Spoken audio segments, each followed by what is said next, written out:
Welcome to comrade Telugu news channel కి స్వాగతం. ముందుగా హెడ్లైన్స్. పీఎం మోదీ మరియు ఆస్ట్రియన్ ఛాన్సలర్ కార్ల్ నెహమ్మార్ ప్రతినిధి స్థాయి చర్చలు జరిపారు. పీఎం గెస్ట్ బుక్ పై సంతకం.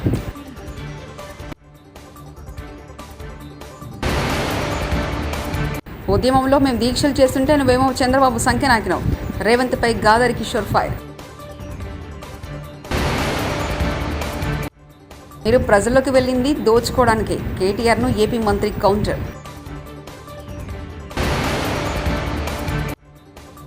విద్యుత్ రంగంపై చంద్రబాబు విడుదల చేసిన శ్వేతపత్రంలో అన్ని కాకి లెక్కలే, కాకనే గోవర్ధన్ రెడ్డి.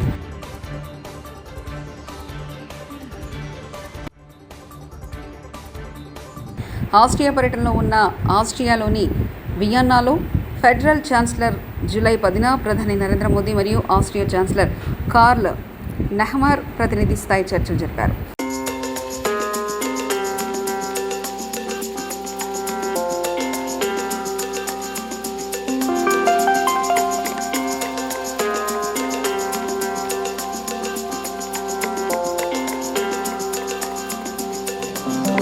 ఉద్యమంలో మేము దీక్షలు చేస్తుంటే నువ్వేమో చంద్రబాబు సంఖ్య నాకినావు. రేవంత్పై గాదరి కిషోర్ ఫైర్. మేము తెలంగాణ ఉద్యమంలో అనేక ఉద్యమాలు దీక్షలు చేశాం. 100 కేసులు మాపై పెట్టారు. జైలుకు పోయాం. ఇప్పుడు ఎక్కడున్నావు రేవంత్? చంద్రబాబు సంఖ్య నాకుతున్నావు. నీ ఉద్యమ నాయకులను నిరుద్యోగులను అవమానిస్తున్నావు అంటూ నిప్పులు చెరిగారు గాదరి కిషోర్. ఆందోళన కార్యక్రమాలు ఏవైతున్నాయో దానిని బీఆర్ఎస్విగా భారత రాష్ట్ర సమితి విద్యార్థి విభాగం మొత్తం కూడా సంఘీభావం ప్రకటించింది. వారితో పాటుగా ఆందోళన కార్యక్రమాల్లో కూడా భాగస్వాములయ్యారు. ఇక్కడ మనం అర్థం చేసుకోవాల్సింది, డిఎస్సికి సంబంధించి ప్రధానంగా వాయిదా వేయండి అనేటువంటి ఒక డిమాండ్ని ప్రతిపాదన తీసుకొని వచ్చి ఈ కార్యక్రమాలన్నీ కూడా చేస్తూ ఉన్నారు.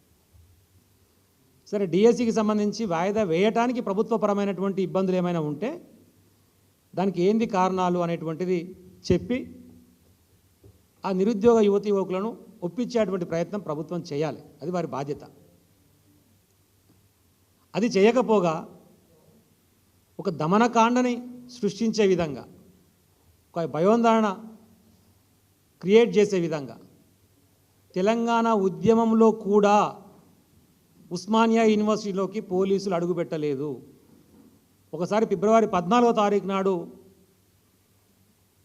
ఉస్మానియా యూనివర్సిటీలోకి చొరబడి విశృంఖలమైనటువంటి వికృత చర్యలకు పాల్పడితే పోలీసులు ఆ రోజు జరిగినటువంటి ఉద్యమ తీవ్రతను గమనించి ఈవెన్ హైకోర్టు కూడా ఇన్వాల్వ్ అయ్యి యూనివర్సిటీలోకి మీరు పోవద్దు, అది ప్రైవేట్కి సంబంధించినటువంటి వాళ్ళ అటానమస్ బాడీ అని చెప్పేసి చెప్పింది. కానీ మళ్ళీ ఉద్యమ రోజులను తలదన్నే విధంగా ది గ్రేట్ త్రిపులాల్ రండ రేవంత్ రెడ్డి యొక్క పరిపాలన మళ్ళీ నిన్న యువతీ యువకులను పోలీసులు వికృత చేష్టలతో ఇబ్బంది పెట్టేటువంటి పరిస్థితి నిన్న ఉస్మానియా యూనివర్సిటీలో కనపడ్డది. టెట్ నిర్వహించిన తర్వాత కనీసం ఒక 45 రోజుల గ్యాప్ ఇవ్వండి. ఈవెన్ సిలబస్ కూడా మారింది. ఆ మారిన సిలబస్ను చదువుకోవడానికి 25 రోజులలో ఎవరికి సాధ్యం కాదు. దయచేసి మా యొక్క ఆవేదనను అర్థం చేసుకుని ప్రభుత్వం సహకరించాలని చెప్పేసి. రేవంత్ ప్రభుత్వంలో నిరుద్యోగులపై దమనకాండ నడుస్తుంది. మాజీ ఎమ్మెల్యే బాల్క సుమన్ ఆరోపించారు. యూనివర్సిటీ హాస్టల్లో కరెంటు కూడా తీసివేస్తున్నారని మండిపడ్డారు. ఎస్సీ, బీసీ మంత్రులను, అధికారులను అడగడుగునా అవమానం జరుగుతుందని చెప్పారు. ఈరోజు బుధవారం తెలంగాణ భవన్లో బాల్క సుమన్ మీడియాతో మాట్లాడుతూ యాదాద్రిగుడిలో తెలంగాణ డిప్యూటీ సీఎం మల్లు భట్టి విక్రమార్కకు అవమానం జరిగిందని, నిన్న బలకంపేట ఎల్లమ్మగుడిలో పొన్నం ప్రభాకర్కు అవమానం జరిగిందని అన్నారు. దళిత ఎస్ఐ శ్రీరాములు శ్రీనివాస్ ఆత్మహత్య చేసుకున్నారని ఆవేదన వ్యక్తం చేశారు. ఉమ్మడి ఆంధ్రప్రదేశ్ రాష్ట్రంలో యూనివర్సిటీలు ఎట్లయితే ఇనుప బూట్ల చప్పులతోని, ఇనుప కంచెల చప్పులతోని, లాఠీలతోని, తుపాకుల మోతలతోని ఏ రకమైనటువంటి పరిస్థితులు యూనివర్సిటీలో 2014 ముందు ఉండేనో మళ్ళీ ఆ రకమైనటువంటి పరిస్థితులు రేవంత్ రెడ్డి గారు తీసుకొచ్చారు. నిన్న ఉస్మానియా యూనివర్సిటీలో మొన్న 2 రోజుల సంఘటనలు చూస్తే అర్ధరాత్రి, ఉదయము, మధ్యాహ్నము దుర్మార్గంగా పోలీసులు యూనివర్సిటీలోకి జొరబడి విద్యార్థులను, నిరుద్యోగులను, ఉగ్రవాదుల్ని కదా వెంటాడుతారు కదా జమ్మూ కాశ్మీర్లో, అట్లా వెంటాడుతున్నటువంటి వీడియోలు, ఫోటోలు మనమందరం కూడా చూసినాం. అంటే హాస్టళ్ళు, అదేవిధంగా గురుకుల విద్యాలయాలు, యూనివర్సిటీలు మొత్తంగా ఇవాళ రేవంత్ రెడ్డి నాయకత్వంలో ఈ కాంగ్రెస్ ప్రభుత్వ పాలనలో అవి చాలా అన్యాయానికి గురవుతూ ఉన్నాయి. వాటి పరిస్థితి చాలా దుర్లభంగా తయారైనటువంటి విషయాన్ని గుర్తిస్తూ ఉన్నాం. ఇక ముఖ్యమంత్రి గారు మాట్లాడితే కాంగ్రెస్ పార్టీ అన్ని వర్గాలను మంచిగా చూస్తుంది, అందరికీ అన్ని అవకాశాలు ఇస్తుంది అని చెప్పి మీదికి కూడా స్టేజ్ల మీద మైక్ దొరకగానే ఉపన్యాసం చెప్తున్నాడు, ముచ్చట్లు చెప్తున్నాడు. ఆచరణలో మాత్రం రవ్వంతైనా ఈ రేవంత్ రెడ్డి. సినిమా టికెట్ల రేట్ల పెంపు కన్నా ప్రేక్షకులను థియేటర్కు రప్పించడమే ముఖ్యమని నిర్మాత సురేష్ బాబు అన్నారు. తిరుమల శ్రీవారిని పలువురు సినీ ప్రముఖులు దర్శించుకున్నారు. వీఐపీ ప్రారంభ విరామ దర్శన సమయంలో స్వామివారి సేవలో నిర్మాత దగ్గుబాటి సురేష్ బాబు, దర్శకుడు మల్లినేని గోపిచంద్, సంగీత దర్శకుడు తమన్ పాల్గొన్నారు. తిరుమల తిరుపతి దేవస్థాన అధికారులు వారికి స్వాగతం పలికి దర్శన ఏర్పాట్లు చేశారు. దర్శనానంతరం రంగనాయకుల మండపంలో పండితుల ఆశీర్వచనం చేసే వారికి స్వామివారి తీర్థప్రసాదాలను అందజేశారు. ఆలయం వెలుపల సురేష్ బాబు మీడియాతో మాట్లాడారు. అంటే వ్యవస్థ మీద అతను బాగా సినిమాలు చేస్తారు. So we hope this is again a good thing. అంటే సిస్టమ్ని క్లీనప్ చేయటం అనేది అందరి మనసులో ఉంటుంది. శంకర్ గారికి అది అలవాటు. అది అలాంటి సినిమాలను ఎంటర్టైన్మెంట్కి చెప్పడం ఆయనకు బాగా వచ్చిన విద్య. I hope he comes up with another good film. మనకు అందరికీ తెలుసు సొసైటీలో వాట్ ఆల్ గోస్ ఆన్. ప్రతి ఒక్కరూ కొంచెం కొంచెం చేస్తే it will become a better world to live. That's my personal feeling. I don't think so much. That's not ఏదో ఉంటుంది కానీ that's not the effort. Ticket rates నార్మల్గా government is not made a big problem. వాళ్ళు ఏది కావాలంటే చేసేసుకోవచ్చు అని చెప్పారు వితౌట్ ఎనీ ప్రాబ్లం. దానికి ఇది సింప్లిఫై ద జియో అని మన పవన్ కళ్యాణ్ గారు చెప్పారు. ఫ్యూచర్ అది పెద్ద ఇష్యూ కాదు. టికెట్ రేట్లు పెంచడం కన్నా ఫిలిం వ్యూయింగ్. ఉచిత ఇసుకపై నీలి మీడియా విష ప్రచారం, ప్రజలను మభ్యపెట్టేందుకే కాలువ శ్రీనివాసులు మీడియా సమావేశం. మీరు నేరుగా సహజ వనరులైన ఇసుకను విచ్చలవిడిగా దోపిడీ చేయడంతో పాటు ప్రభుత్వానికి టన్నుకు 375 రూపాయలు వసూలు చేశారు ఆ రోజు. మరి 475 రూపాయల టన్ను ఇసుక అధికారికంగా పెట్టి దాంట్లో 375 రూపాయలు ప్రభుత్వానికి వచ్చే విధంగా మీరు ఆ రోజు ధరలు నిర్ణయించి అనధికారికంగా అంతకు 2 ధరలతో మీరు విక్రయించిన మాట వాస్తవమా కాదా సమాధానం చెప్పమని నేను వైసీపీ నాయకులను అడుగుతూ ఉన్నా. అట్లాగే మీరు ఈరోజు రండి, ఎక్కడికైనా మీరు ఒక ట్రాక్టర్ తీసుకొని వచ్చి ఉచితంగా లోడ్ చేసుకొని పోండి, ఎవరు మిమ్మల్ని అభ్యంతర పెట్టరు. లేదా ఎడ్ల బండుల్లో ఎవరికి అవసరమన్నా వాళ్ళు తీసిపోమని ప్రభుత్వమే స్వయంగా ముఖ్యమంత్రి చంద్రబాబు నాయుడు గారే ప్రకటించారు. ఇంతకంటే స్పష్టత ఏం కావాలని నేను అడుగుతూ ఉన్నా. ప్రభుత్వం చాలా స్పష్టమైన విధానంతో అక్కడ కేవలం లోడింగు రవాణా ఛార్జీలను మాత్రమే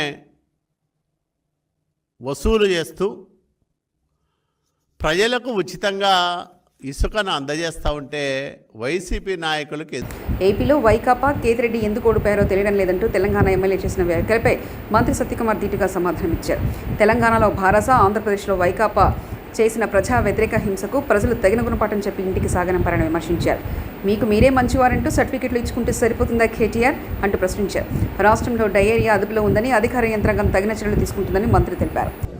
తెలంగాణను మొత్తం దోచేసిన కేటీఆర్కి ఇటువంటి మిత్రులు ఉండడం బట్టి, అంటే దొంగలు ఊళ్ళు పంచుకున్నట్టుగా తెలంగాణలో మీరు, ఆంధ్రప్రదేశ్లో జగన్మోహన్ రెడ్డి, ధర్మవరంలో కేతిరెడ్డి వీళ్ళందరూ కలిసి భూ కబ్జాలకు పాల్పడుతూ ప్రజా కంటకులుగా మారి ఇవాళ ఓటమి తర్వాత మేము ప్రజల్లోకి వెళ్ళాం, మేము మంచి చేశాం, మీరు మంచి చేస్తుంటే ప్రజల్లోకి వెళ్ళిన వాస్తవం అయిండొచ్చు. కానీ దేనికోసం వెళ్ళారు? మంచి చేయడానికి వెళ్ళారా? ప్రజల్ని పీడించడానికి వెళ్ళారా? ప్రజల్లోకి వెళ్తున్న సందర్భంగా సందులు గొంతులు తిరుగుతున్న సందర్భంగా ఎక్కడ ఖాళీ స్థలాలు ఉన్నాయి గుర్తించడానికి వెళ్ళారా? ప్రజా సమస్యలు తీర్చడానికి వెళ్ళారా? ఎక్కడ పడితే అక్కడ ఏది బాగా కనిపిస్తే దాని మీద కన్నేసి దోచుకునే కార్యక్రమానికి శ్రీకారం చుట్టడం ప్రజలకు అందరూ తెలుసు. ఇక్కడ ఒకసారి కేటీఆర్ ధర్మవరంలో ప్రజలు ఎవరికైనా సంబంధించిన వాళ్ళని ఒక్కరికి ఫోన్ చేసి అడిగితే, అవునయ్యా గుడ్ మార్నింగ్ ధర్మవరం పేరుతో ప్రజల మధ్య తిరిగాడు కదా మీ మాజీ ఎమ్మెల్యే, దాని పర్పస్ ఏంటని అడిగితే ఇక్కడ ప్రజలు చెప్తారు. అందుకని ఇటువంటి మాటలు మాడుతున్నప్పుడు ఒకసారి ఆలోచించుకొని మాడాల్సిన అవసరం ఉంది. ప్రజల మధ్యలోకి ఎందుకు వెళ్తున్నాం, దోచుకోవడానికి వెళ్తున్నాం అనే విషయాన్ని పాపం ఇప్పటికైనా కేటీఆర్ అర్థం చేసుకుంటే మంచిది. ముఖ్యంగా 4 సంవత్సరాల క్రితం ఏదో జీడీపీ గురించి, జీఎస్డీ గురించి ఆయన ప్రసంగాలు ఇస్తుంటే నేను ఒక మాట చెప్పడం జరిగింది. అయ్యా రాష్ట్ర జీడీపీ పెరగట్లేదు, జీఎస్డీపీ పెరగట్లేదు, మీ కుటుంబ జీడిపి పెరుగుతోంది అనే విషయాన్ని నేను చెప్పిన సందర్భంగా నా ట్విట్టర్ అకౌంట్ను బ్లాక్ చేశాడు. అంటే ఎటువంటి మనస్తత్వం ఉందో మనం అర్థం చేసుకోవాలి. ఒక రాజకీయ పార్టీకి సంబంధించిన ప్రత్యర్థులు మీరు చేసిన తప్పులను ఎత్తి చూపుతున్నప్పుడు బ్లాక్ చేయడం ఏంటి? చిన్నపిల్లల మనస్తత్వం ఉండాలా లేదా అహంకారమైన ఉండాలా? రాజకీయాల్లో మీరు చేసిన తప్పులను ఎత్తి చూపే బాధ్యత, ఎండగట్టే బాధ్యత ప్రతిపక్షాలది. దాంట్లో భాగంగా నేను చేస్తే ఇవాళ దాకా బ్లాక్ చేసి అదే విషయాన్ని నేను ఇవాళ చెప్పడం జరిగింది. నువ్వు ఒక విమర్శని తీసుకోలేని వ్యక్తివి ఎటువంటి అహంకారపూరిత ధోరణితో ఉంటున్నారో, ఎటువంటి మీ అవినీతిని ఎత్తి చూపామనే కదా. కాబట్టి విద్యుత్ రంగంపై చంద్రబాబు విడుదల చేసిన శ్వేతపత్రంలో అన్ని కాకిలకలే, వాస్తవాలను దాచేసి చంద్రబాబు తాను చేయనివి కూడా చేసినట్లు అందులో చూపించారంటూ కాకాని గోవర్ధన్ రెడ్డి మాజీ మంత్రి వ్యాఖ్యానించారు. మొత్తం ఎత్తుకున్నా కూడా 7.6% పరిమితమయ్యావు. మొత్తం మీద ఉన్నటువంటి విద్యుత్తుని కెలకేస్తే ఆ రోజు ఉన్నటువంటి మిలియన్ యూనిట్లు ఎన్ని, నువ్వు దిగిపోయే నాటుకున్నటువంటి మిలియన్ యూనిట్లు ఎన్ని అని రెండుకి లెక్కేస్తే 7.6%, సగటున సంవత్సరానికి ఎత్తుకుంటే 1.9% లెక్కన ఈరోజు నీకు సంబంధించి నువ్వు ఆ రోజు డిమాండ్ని ఆ యూనిట్ విద్యుత్ వినియోగం పెరగడం జరిగింది. ఇది మేము చెప్పడం కాదు. జగన్మోహన్ రెడ్డి గారు ముఖ్యమంత్రి అయిన తర్వాత ఏదైతే నువ్వు ఉన్నప్పుడు సగటున 1.9% లెక్కన మొత్తం మీద 7.6% పెరిగితే జగన్మోహన్ రెడ్డి గారు ముఖ్యమంత్రిగా వచ్చిన తర్వాత సెంట్రల్ ఎలక్ట్రిసిటీ అథారిటీ రిపోర్ట్ ఇచ్చింది. దాదాపుగా జగన్మోహన్ రెడ్డి గారి హయాంలో 25% డిమాండ్ పెరిగింది, విద్యుత్ వినియోగాన్ని విద్యుత్తుని అందించడం జరిగింది అని చెప్పి. ఇది వాస్తవమా కాదా?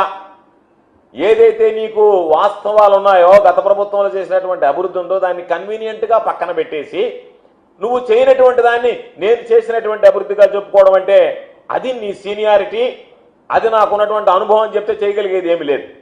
నువ్వు ఇవ్వండి ఇచ్చినటువంటి వాడిని గురించి మాట్లాడకుండా నేను శ్వేతపత్రం విడుదల చేశాను అని అంటే అది వైట్ పేపర్ అవుతుందా, బ్లాక్ పేపర్ అవుతుందా, ఒక్కసారి నువ్వు ఆలోచన చేసుకోవాల్సినటువంటి పరిస్థితి. అందుకే చెప్తున్నాం. విజయవాడలో కొనసాగుతున్న టీడీపీ దాష్టికాలు 42వ division corporator YSRCP social media convener Padagapati Chaitanya Reddy గారి కార్యాలయం కక్షపూరితంగా కూల్చివేత. గత నెలన్నర వైసీపీ నేతల ఆస్తుల్ని ధ్వంసం చేస్తూ టీడీపీ గుండాల విధ్వంసం నిమ్మకు నీరెత్తినట్లు చోద్యం చూస్తున్న హోంమంత్రి అనిత. పగలగొట్టేటప్పుడు పార్టీకి సంబంధించినటువంటి సామాన్లు కానివ్వండి, నా పర్సనల్ క్యాష్ కానివ్వండి, లేదంటే ఫర్నిచర్ కానివ్వండి, అన్నీ కూడా ఉన్నాయి. మరి అటువంటి ఒక ఆఫీస్ని నాకు ఎటువంటి ఒక లీగల్ నోటీస్ లేకుండా, ఎటువంటి ఇంటిమేషన్ లేకుండా అతనికి పగలగొట్టే రైట్ ఎక్కడి నుంచి వచ్చింది? ఇంకో మాట కూడా అతను మాట్లాడొచ్చు, అద్దె ఇవ్వట్లేదని, మేము అద్దె ఎగ్గొట్టి తిరుగుతున్నామని, పనికి మాల సొల్లు కబుర్లన్నీ భవానీపురం సెంటర్లో చెప్పుకుంటూ తిరుగుతూ ఉన్నాడు. మరి ఇది గత 2 ఏళ్ల క్రితం ఆయన రాసిచ్చినటువంటి అగ్రిమెంటే. ముగ్గురం కూడా సంతకాలు. తెలంగాణ రాష్ట్ర ప్రభుత్వం ఎన్నికలకు ముందు కాంగ్రెస్ మేనిఫెస్టోలో ప్రకటించిన విధంగా గౌరవ ముఖ్యమంత్రి రేవంత్ రెడ్డి గారు బీసీడీ నుంచి ఏ గ్రూప్కు మార్చాలని కోరుతూ తెలంగాణ ముద్రాజ్ మహాసభ ఆధ్వర్యంలో బీబీపేట మండల కేంద్రంలో బుధవారం వాల్ పోస్టులు విడుదల చేశారు. జిల్లా అధ్యక్షులు డాక్టర్ భట్టు విఠల్ ముద్రాస్ ఆదేశాల మేరకు ఈ వాల్ పోస్టులు విడుదల చేసినట్లు జిల్లా కార్యదర్శి నర్సింహులు, బీబీపేట మండల్ సదర్ అధ్యక్షులు ఇమ్మడి చంద్రం, అందరూ పాండి పెద్ద మనుషులు ఆధ్వర్యంలో జరిగింది. ముద్రాజ్ సంఘ గ్రామాధ్యక్షులు వివరించారు. నెల 15వ తేదీ నుంచి 20వ తేదీ వరకు మండల కేంద్రంలో మండల రెవెన్యూ ఆఫీసులో తహసీల్దార్ గారికి, 20న కలెక్టర్ గారికి వినతి పత్రాలు ఇవ్వాలని పిలుపు జిల్లా అధ్యక్షులు డాక్టర్ భట్టు విఠల్ ముద్రాస్ పిలుపునిచ్చారు. జిల్లా కార్యదర్శి నర్సింహులు ముద్రాస్ తెలిపారు. ముద్రాసులకు ఎన్నికల సమయంలో ఇచ్చిన హామీలను వెంటనే అమలు చేసేందుకు ముద్రాస్ జాతి నాయకులను గ్రామస్థాయి నుంచి చైతన్యం చేసి ఉద్యమిస్తామని ఆయన పేర్కొన్నారు.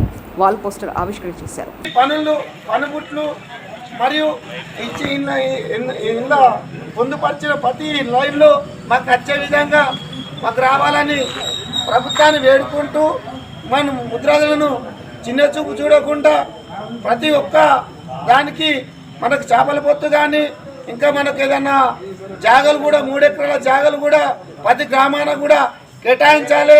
ఎందుకంటే మనం చేసేదే మనకు మా చిప్పలకాయలు అవి జామకాయలు అమ్ముకునేది కాబట్టి ప్రతి గ్రామాన 3 ఎకరాల భూమిని కూడా ప్రభుత్వాన్ని కేటాయిస్తే దాంట్లో మనము ఖచ్చితంగా మనము పండ్లు పలారాలు పెట్టుకొని మనము జీవిస్తాం కాబట్టి ఆ ప్రభుత్వం వెంటనే.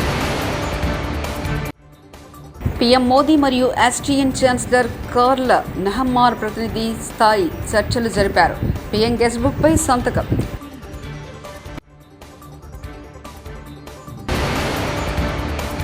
ఉద్యమంలో మేము దీక్షలు చేస్తుంటే నువ్వేమో చంద్రబాబు సంఖ్య నాకినావు. రేవంత్పై గాదరి కిషోర్ ఫైర్. మీరు ప్రజల్లోకి వెళ్ళింది దోచుకోవడానికి, కేటీఆర్ను ఏపీ మంత్రి కౌంటర్.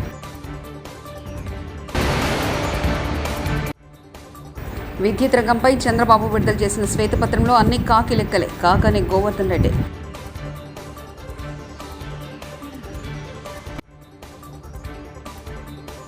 ఇవి బులెటిన్ విశేషాలు. చూస్తూనే ఉండండి కామ్రేడ్ తెలుగు న్యూస్ ఛానల్ ప్రతినిధి ఒంటేరు రమేష్ చంద్ర పరకాల.